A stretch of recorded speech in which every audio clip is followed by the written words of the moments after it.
You can love someone and still choose yourself. Love is powerful, but love is not always a reason to stay. Sometimes we love people who cannot meet us where we are. Sometimes we love people who hurt us. Sometimes we love people whose path no longer belongs beside ours. And sometimes the hardest thing we will ever have to accept is that loving someone and choosing ourselves are not mutually exclusive. You can love someone deeply and still recognize that being with them is costing you too much of yourself. You can miss them and not go back. You can wish them well and still close the door. You can carry love for someone in your heart without continuing to carry them in your life. Choosing yourself doesn't mean you stopped loving them. It means you finally stopped leaving yourself out of the equation. Love is not always enough. We are taught to believe that love conquers everything, that if two people really love each other, they can make anything work. But life is more complicated than that. Love does not automatically create trust. Love does not guarantee respect. Love cannot make someone communicate. Love cannot heal someone who is unwilling to heal themselves. Love cannot create compatibility where there isn't any. And love cannot sustain a relationship when one person is continually sacrificing themselves to keep it alive. Sometimes two people can genuinely love each other and still be wrong for one another. That doesn't make love fake. It simply means love wasn't the only thing the relationship needed. You don't have to make them a villain to leave. Sometimes we stay because we think we need a dramatic reason to go. We wait for betrayal, cruelty, some undeniable moment that gives us permission to walk away. But not every relationship ends because someone did something terrible. Sometimes it ends because you have become different people, because your needs changed, because your futures no longer point in the same direction, because the relationship asks you to become smaller than you are, because staying requires compromises you can no longer make. You don't have to hate someone to know you cannot continue beside them. You don't need a villain in order to choose yourself. Stop abandoning yourself to keep someone else. There is a kind of heartbreak we don't talk about enough. The heartbreak of slowly disappearing inside a relationship. You stop saying what you really feel because you don't want to cause conflict. You lower your expectations because asking for what you need always becomes an argument. You make excuses for behavior that hurts you. You become quieter, more accommodating, more careful. You learn how to keep the relationship comfortable by making yourself uncomfortable. And eventually, you realize you've been so busy trying not to lose them that you've been losing yourself. Love should never require your disappearance. Missing them doesn't mean you made the wrong decision. One of the hardest parts of choosing yourself is what happens afterward. You miss them, and suddenly doubt creeps in.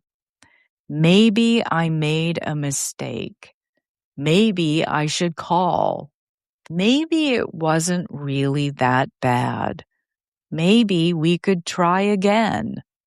But missing someone is not evidence that you belong together.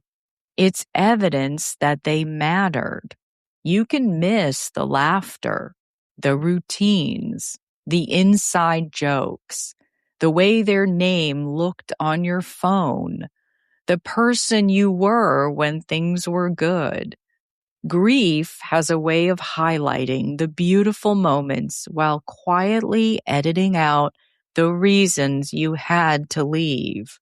Remember the whole story, not just the chapters you miss. You can love someone from a distance. Love doesn't always have to become resentment when a relationship ends. Sometimes love simply changes form. You can want good things for someone without needing to participate in their life. You can hope they heal, hope they grow, hope they find happiness, and still understand that you cannot be the person standing beside them while they do it. Distance doesn't erase love. Sometimes distance is what allows love to exist without continuing to cause harm. You don't have to destroy what you felt in order to protect what you need. Choosing yourself is not selfish. Many of us were taught that putting ourselves first was selfish. So we learned to stay too long, give too much, forgive without change, understand without being understood. We became experts at extending compassion to everyone except ourselves. But choosing yourself isn't about believing your needs matter more than anyone else's. It's about recognizing that they matter too. Your peace matters. Your emotional safety matters. Your dreams matter. Your future matters. Your well-being matters. You are allowed to consider yourself when deciding what belongs in your life. Sometimes love looks like letting go. We tend to think holding on proves how much we love someone. Sometimes it does, but sometimes love requires enough honesty to admit that holding on is hurting both of you. There are relationships we keep alive long after they have stopped being healthy because neither person wants to be the one who lets go. So we keep repeating the same arguments, the same disappointments, the same promises, the same apologies. Eventually, love becomes buried beneath exhaustion. Letting go doesn't erase what was real. It simply acknowledges what is real now. You are allowed to change your mind about what you can live with. Maybe there were things you once accepted that you no longer can. That doesn't make you difficult. Maybe you once believed love meant enduring anything. Maybe you thought loyalty meant staying no matter what. Maybe you believed being understanding meant endlessly making room for someone else's behavior. Growth changes our standards. It changes our boundaries. It changes what we're willing to carry.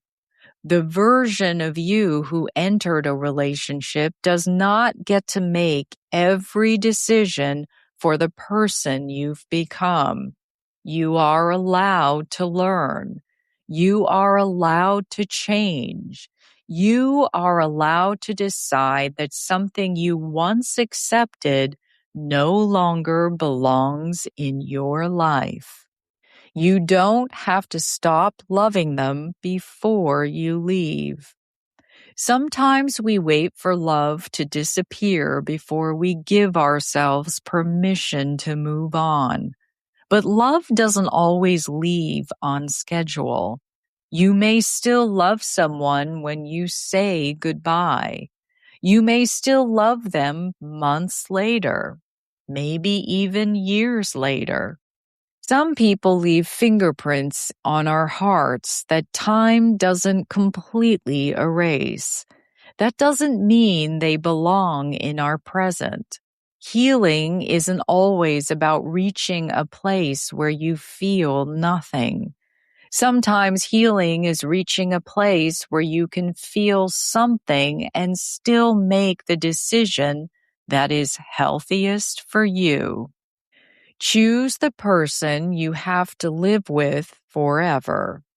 There is one relationship you cannot walk away from, the one you have with yourself. You will wake up with yourself every morning, carry your decisions, live with your compromises, hear your own thoughts when the room gets quiet. And when you repeatedly abandon yourself to keep someone else, eventually that relationship begins to fracture too. Trust yourself enough to listen when something inside you says, "This is costing me too much." Honor the person you are becoming. Protect the life you are building. You can love someone. You can treasure what you shared. You can grieve what could have been. And you can still choose yourself. Because choosing yourself doesn't mean they meant nothing. It means you understand that you mean something too. Slay reflection. S. See where you have been abandoning yourself. Where have you been ignoring your own needs, boundaries, or truth in order to hold onto someone else? L. Look at the whole story. Are you remembering the relationship as it truly is, or only remembering the parts you miss? A. Accept that two things can be true. Can you allow yourself to love someone while also accepting that they may no longer belong in your life? Why? Your next step. Choose one action this week that honors your own peace, needs, or future without requiring you to stop caring about someone else. Call to action. Join the conversation. I'd love to hear from you. Have you ever had to choose yourself even though you still loved someone? Share your story in the comments. Your experience may help someone else understand that walking away doesn't always mean the love wasn't real. And if you know someone who is struggling to choose themselves because they still care deeply about someone, send this to them. Sometimes all we need is a nudge. I'm Carrie Genzel, reading a blog from stateofslay.com. Slay on.